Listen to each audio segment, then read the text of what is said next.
दोस्तों नमस्कार, स्वागत है आपका HW न्यूज में। मैं हूं रविशंकर शर्मा। लॉकडाउन के चलते पलायन करते मजदूरों की जो तस्वीर सामने आई है, उन तस्वीरों ने अब भयानक आंकड़ों की शक्ल इख्तियार करना शुरू कर दिया है। बेरोजगारी के ये वो आंकड़े हैं जो कोरोना के बाद देश के लिए सबसे बड़ी चिंता का सबब है। Centre for monitoring Indian economy यानी कि CMIE के आंकड़ों के मुताबिक अप्रैल में बेरोजगारी की दर बढ़कर 23.5% हो गई है। वहीं 3 मई तक बेरोजगारी की दर बढ़कर 27.1% तक जा पहुंची है। 27.1% की यह बेरोजगारी की दर अब तक की सबसे ज्यादा बेरोजगारी की दर है। वहीं CMI के आंकड़ों के मुताबिक अकेले अप्रैल महीने तक 12 करोड़ 15 लाख लोगों का रोजगार जा चुका है और इनमें से 9 करोड़ 13 लाख दिहाड़ी मजदूर और छोटे व्यापारियों के यहाँ काम करने वाले लोगों का रोजगार गया है। और इसके अलावा करीब 1 करोड़ 82 लाख व्यवसायियों का जो व्यवसाय है वह खत्म हो चुका है और साथ ही करीब 1 करोड़ 78 लाख तनख्वाह पर काम करने वाले नौकरी पेशा लोगों का जो रोजगार है वह अप्रैल महीने तक खत्म हो चुका है। आंकड़ों में थोड़ी राहत भरी खबर यह है कि 20 अप्रैल के बाद लगभग 58 लाख किसान खेती किसानी से जुड़े काम में जुट गए हैं। जानकारी के मुताबिक CMI के आंकड़े यह भी बताते हैं कि 15 मार्च तक बेरोजगारी दर का आंकड़ा 6.74% था। इसके बाद यह आंकड़ा 19 अप्रैल तक 26.19% हो गया। हालांकि 19 अप्रैल के बाद वाले सप्ताह में बेरोजगारी दर का आंकड़ा थोड़ा कम होकर 21.05% हो गया है, लेकिन इसके बाद अप्रैल खत्म होते होते बेरोजगारी दर का आंकड़ा 23.5% पर जा पहुंचा और इसके बाद 3 मई तक बेरोजगारी दर बढ़कर 27.1% तक जा पहुंची।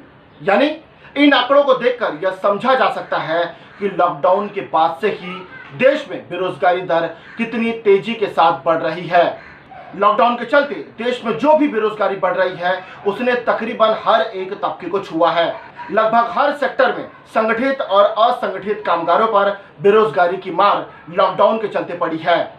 जानकारी के मुताबिक बेरोजगारी की यह दर शहरी क्षेत्रों में सबसे ज्यादा 29.22% रही, जहां कोरोना वायरस संक्रमण के सबसे अधिक प्रभावित इलाकों जैसे कि रेड जोन की संख्या सबसे ज्यादा है।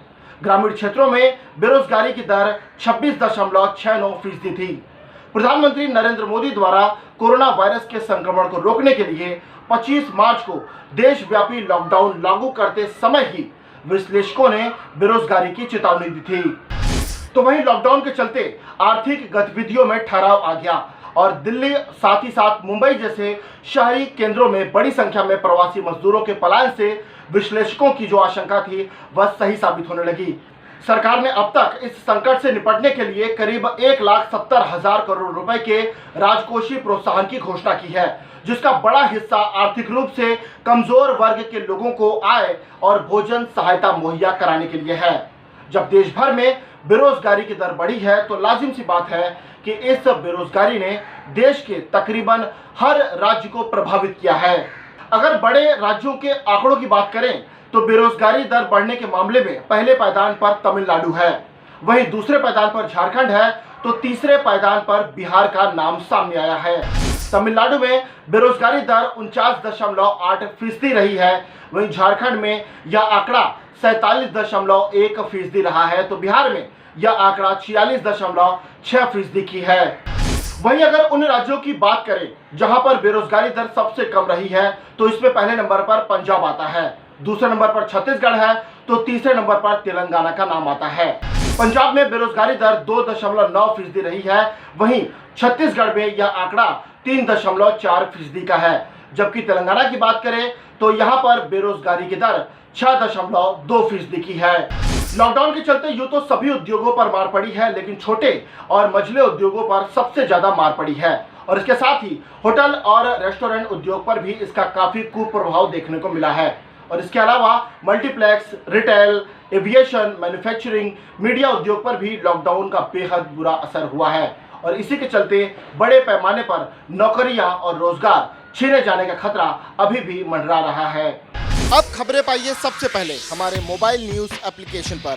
एंड्रॉइड या iOS प्लेटफॉर्म पर जाइए, HW न्यूज नेटवर्क को सर्च कीजिए, डाउनलोड कीजिए और अपनी सुविधानुसार भाषा का चयन कीजिए। खबरों की भीड़ में अपने काम की खबर पाते रहिए।